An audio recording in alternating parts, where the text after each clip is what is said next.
Hello, welcome my dear friends. आज हम start कर रहे हैं टेंथ मैथ। टेंथ मैथ में हमने पहला 1.1 कर ली थी, 1.2 है, ठीक है। तो 1.2 1 सबसे पहले जैसे अभाज्य गुणनखंड निकालते हैं। अभाज्य गुणनखंड 20 है, इसका अभाज्य गुणनखंड निकालेंगे तो यहाँ पे सबसे पहले किस संख्या से भाग देके देखेंगे। यहाँ पे जो भी संख्या आएगी वो आएगी अभाज्य संख्या। कौन सी संख्या आएगी? अभाज्य संख्या। तो सबसे छोटी अभाज्य संख्या 2, तो 2 का भाग 20 में जा रहा है, जा रहा है कितनी बार? 10 बार, तो 2 का दिया। फिर अब देखिए 10 में 2 का जा रहा है, ठीक है। जब तक 2 का जाता जाएगा तब तक हम 2 का ही लेंगे, इससे बड़ी संख्या नहीं लेंगे। जब छोटी संख्या का छोटी अभाज्य संख्या का भाग जा रहा है तो बड़ी संख्या नहीं लेंगे। फिर 2 का 5, फिर 5 का कितना आएगा? 1, 5 का 1, ठीक। तो इस तरीके से क्या करते हैं, अभाज्य गुणनखंड निकालते हैं। पहला कितना दे रखा है? पहला दे रखा है निम्नलिखित संख्याओं के अभाज्य गुणनखंड लिखा दिए 140 है। उसके बाद है 156, 3, 8, 2, 5 और एक है 5005 और फिर दे रखा है 7429। 140 से कितनी करेंगे? 2 का कितनी बार गया? 70। फिर 2 का दिया, 2 का 2 दिया, 6 बच गई, 2 पंजे 10, 35। फिर 35 में 5 और 3, 2 का जा रहा है, नहीं जा रहा। 3 का 5 और 3 8 नहीं जा रहा। फिर कितने का जाएगा? 5 का देके देखेंगे, 5 का कितनी बार गया? 7 बार। फिर 7 का 1 बार। ये इसके अभाज्य गुणनखंड हो गए। इसको लिखेंगे 140 = 2 गुणा 2 गुणा 5 गुणा 7, इस तरीके से। अब आ रहे 156 में, तो 2 का जा रहा है, बिल्कुल जा रहा है। क्यों? क्योंकि इकाइयां 6 है। 2 का दिया कितनी बार? 2 से 14, 2 28 16। फिर 2 का दिया कितनी बार? 3, 39 बार। अब 39 में 3 का जा रहा है, बिल्कुल जा रहा है। 3 का दिया कितनी बार? 13 बार। 13 का 1, 3 और 9। अब इस पर पे 2 का जा रहा है, नहीं जा रहा है, क्योंकि इकाइयां क्या है? विषम संख्या है। तो 8 और 3 11, 11 और 2 13, 3 और 5 18 जा रहा है ना। 8 2 10, 10 3 10 5 15, 15 3 18, 4 3 का 3 का दिया, 3 कम 3 3 9 6 3 7 21 3 5 15। अब देखिए 2 और 1 3 7 5 12 है, तो बिल्कुल जा रहा है।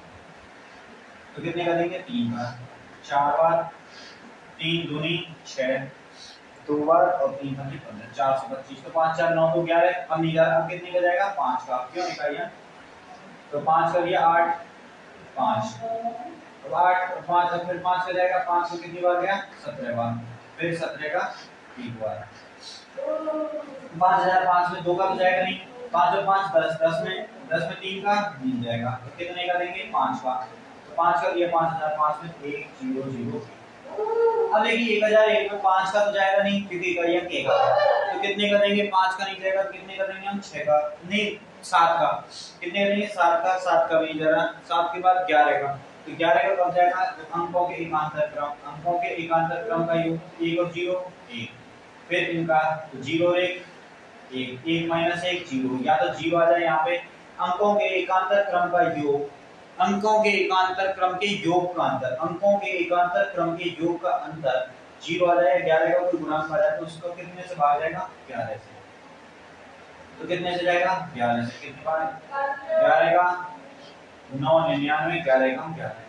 अब यहाँ पे देखिए 11 के बाद 13 का जा रहा है, बिल्कुल 13 7 21। लेकिन यहाँ पे 7 नहीं आना चाहिए। अब 7 आ गया, तो यहाँ पे 7 का देंगे नहीं, तो ये बिल्कुल गलत है। यहाँ पे कितने का देंगे आप? कितने का देंगे? 91 का। कितने का? 91 का। कितनी बार? 1 बार। अब देखिए 7 2 9 9, तो इसमें 3 का तो चाहिए नहीं रहा, ठीक है। 7 का देखिए 7 एकम 7 0 7 42 9 बच गया। 7 का नहीं जा रहा। 7 के बाद 11 का 7 तो 9 9 4 13, 11 का भी नहीं जा रहा। 13 का देखिए 13 6 73 और 13 का भी नहीं जा रहा। 13 के बाद आएगा 17 का।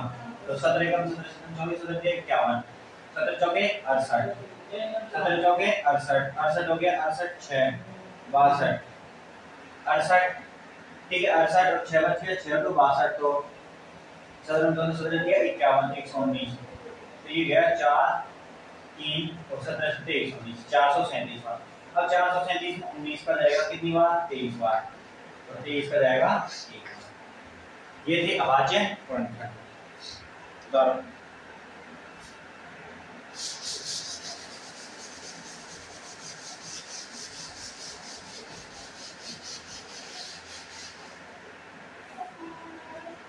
अब कह रहा है दो पूर्णांकों के निम्नलिखित योग के एचसीएफ और एलसीएम ज्ञात कीजिए तथा इनकी जांच कीजिए कि दो संख्याओं के लिए a गुना b बराबर एचसीएफ गुना एलसीएम। ठीक है, क्या करेंगे 26 और 21 में कितना 26 दे रखी है एक संख्या और एक संख्या दे रखी है 21 में। तो सबसे पहले इनका एलसीएम 26 और 21 में क्या बात है, दो का कितनी बार 13 का एक बार। इसी तरीके से 21 में कितने का जाएगा 7 का 13 बार और 13 का 1। तो 26 बराबर 2 गुना 13 और 91 में बराबर 7 गुना 2। तो एलसीएफ कितना है, एलसीएफ हाईएस्ट कॉमन फैक्टर क्या है इसमें 13, तो एलसीएफ आ गया 13। एलसीएम कितना आएगा 13 गुना 2 गुना 7, 13 से 21 में 21 में गुना 2, 21 में गुना 2 182, 182 कितना है एलसीएम एलसीएम। तो यहाँ से 26 गुना 21 में कीजिए तो 26 और यहाँ पे आ जाएगा 9 की जगह 4 से लगी 5 9 के 18 5 23 23 6 6 23 66 23 66। अब करेंगे हम 182 गुणा 13 तो देखिए 3 9 6 8 के 24 4 यहाँ से लगी 2 3 एकम 3 3 और 2 5 546 और ये हो जाएगा 2 8 1। तो 4 और 2 6 4 6 6 8 5 13 3 यहाँ से लगी 1 और 1 2 23 66। तो दो संख्याओं के एचसीएफ ये एलसीएम है गुना एचसीएफ और ए गुना बी और एचसीएफ गुना एलसीएम बराबर आ रहे हैं ना, बराबर आ रहे हैं। तो इसी तरीके से ये क्या हो गया सिद्ध हो गया। ये क्वेश्चन नंबर दूसरा है। क्वेश्चन नंबर 2 फिर इसमें 510 92 ये 510 और ये 92 तो बिल्कुल ऐसे ही एचसीएफ एलसीएम निकालेंगे 510 को गुना बिन में से कराएंगे तो मान आएगा। तो अगले में 30 चौथा फिर उससे अगला जो है उसमें 336 और 14। ठीक है ये करें 336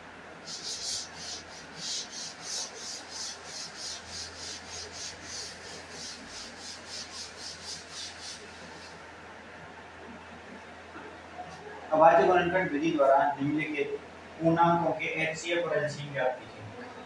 एचसीएफ और एलसीएम ज्ञात करने कैसे अभाज्य गुणनखंड विधि से। ये दे रखा है 12 15 और 21 12 15 और 21 तो पहले 12 का निकालेंगे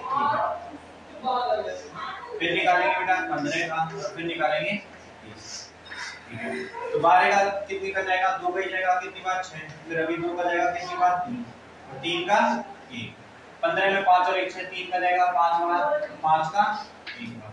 21 में 3 का जाएगा 7 बार और 7 का जाएगा यहाँ से 12 बराबर 2 गुना 3 ऐसे 15 बराबर लिख सकते हैं 5 गुना 3 और 21 बराबर 7 गुना 3। तो एचसीएफ बताइए मुझे एचसीएफ कितना है एचसीएफ आएगा 3।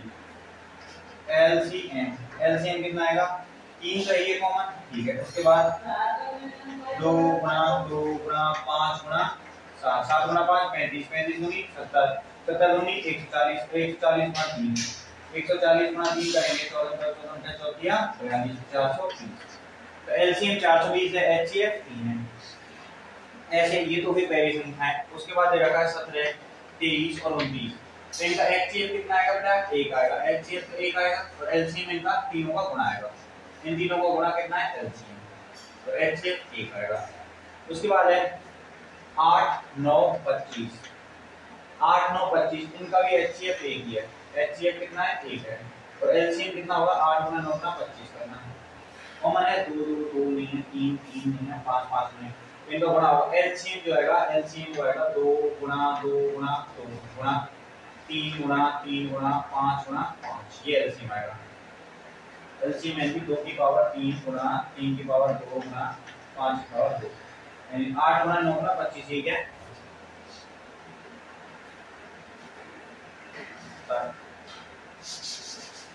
बात को कौन सी है एचसीएफ और एलसीएम बात को उनका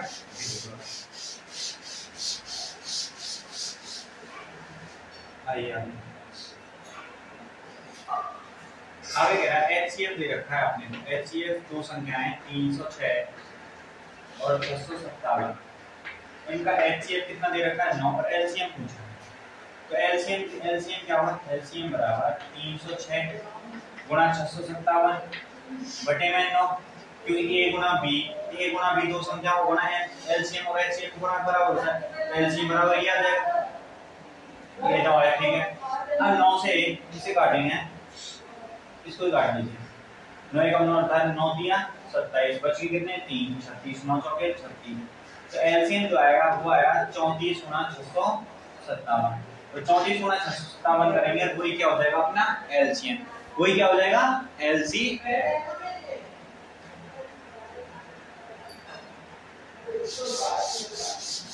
ये हो गया एलसीएम। अब आ जाइए जांच कीजिए, क्वेश्चन नंबर 5 में, क्वेश्चन नंबर 5 को कह रहा है जांच कीजिए कि प्राकृतिक संख्या n के लिए 6 की सम संख्या 6 की पावर n 0 पे समाप्त होगी। 6 की पावर n में इकाई अंक 0 आएगा, इकाई अंक 0 कब आएगा, जब 2 गुणा 5 की पावर n के रूट का हो, ठीक है। लेकिन इसको हम क्या लिखेंगे 2 गुणा 3 की पावर n के रूट का, और जब इकाई अंक 0 कब आ सकता है, जब इकाई अंक कब आएगा 0, तो 2 गुणा 5 की पावर n के रूट का हो, लेकिन ये क्या है 2 गुणा 3 की पावर n के रूट का, तो कभी भी ये 0 आएगा इकाई अंक, ये 0 पे समाप्त होगी तो नहीं होगी, तो 6 की पावर n कभी भी 0 पे समाप्त नहीं होगी, ठीक है इसका आंसर।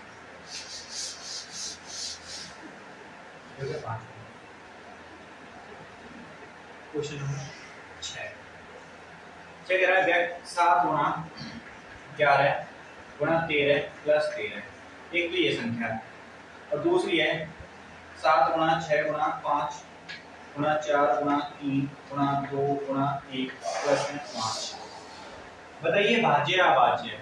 तो देखिए 7 गुणा 11 गुणा 13 प्लस 13, दोनों में 13 है तो 13 कॉमन ले लिया मैंने, यहाँ पे कितना बचा 7 गुणा 11 प्लस 1, और इसको मैं क्या लिख सकता हूँ 13 गुणा 11 7 77 78, 13 गुणा 78, 13 गुणा 78, तो 13 गुणा 78 करते हैं, तो ऐसी संख्या जिसका 13 गुणा 78 है, दो फैक्टर है, खुद के अलावा भी फैक्टर है ना, खुद के अलावा फैक्टर है, तो कैसी संख्या है भाज्य संख्या, ये कैसी संख्या है भाज्य संख्या।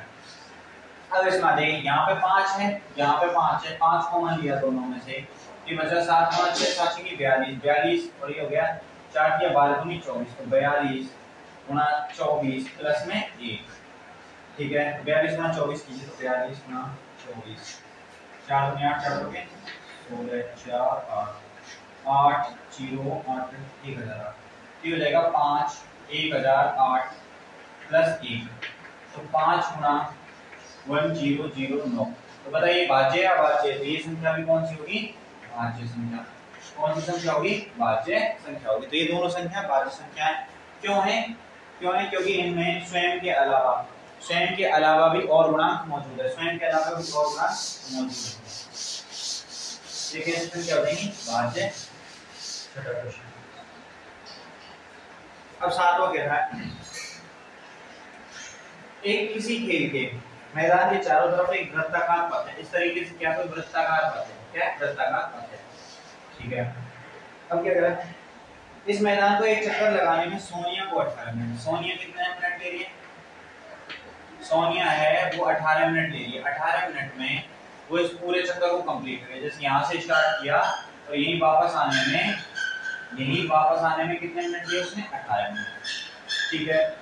उसके बाद आया रवि इसी को करने में कितने मिनट ले रहा है 12 मिनट ले रहा है, रवि इसी चक्कर को पूरा करने में 12 मिनट ले रहा है, तो कह रहा है एक ही स्थान पे चलते हैं तो कितने समय बाद वो पहले स्थान पे आएंगे, तो कितने समय बाद, ठीक है, तो ये थोड़ी बात कितने ज्यादा समय बाद, कितने समय बाद, तो उस कंडीशन में इसका हम एलसीएम लेंगे 18, 12। अभी कहीं पे एलसीएम लेते हैं, कहीं पे एलसीएम देखें, ये जब आएंगे दौड़ लगा के तो मिनिमम 18 मिनट ले रहा है मिनिमम ये, और एलसीएम क्या कहता है लीस्ट कॉमन फैक्टर, एलसीएम क्या कहता है least common factor, least common factor, और एचसीएफ क्या होता है हाईएस्ट कॉमन फैक्टर, एचसीएफ होता है हाईएस्ट कॉमन फैक्टर, और ये multiplier, highest common multiplier. Least common multiplier यानी कि सबसे छोटा कॉमन गुणांक। तो ये क्या कह रहा है, highest common multiplier, highest common multiplier यानी कि सबसे बड़ा हाईएस्ट कॉमन फैक्टर यानी कि सबसे बड़ा कॉमन क्या होना चाहिए, फैक्टर होना चाहिए। ठीक है, तो लीस्ट कॉमन मल्टीप्लायर इसमें सब छोटे वाले करेंगे। लीजिए 18 और 12 का एलसीएम, ये हो गया 2 का 18 में कितनी बार गया, 9 बार, फिर 3 का 1। अब 12 में आइए, 12 में 2 6, फिर 2 का 3 और 3 से 1, तो 18 बराबर 2 गुणा 3 गुणा 3। तो यहाँ से लिखेंगे हम 12 बराबर 2 गुणा 3 कॉमन है, 2 कॉमन है। ठीक है, तो इसका एलसीएम कितना आएगा, एलसीएम बराबर 2 गुणा 3 तो ये है, फिर उसके बाद 3 गुणा 2 और बचा 3 गुणा 2, तो 3 दूनी 6, 6 दिया 18, 18 दूनी, तो 36 क्या आ गया इन दोनों का कॉमन वेक्टर। ठीक है, तो एलसीएम 36, तो यानी एलसीएम इनका आ गया 36। तो 36 मिनट बाद वे दोनों क्या करेंगे, मिलेंगे, 36 मिनट बाद वे दोनों मिलेंगे।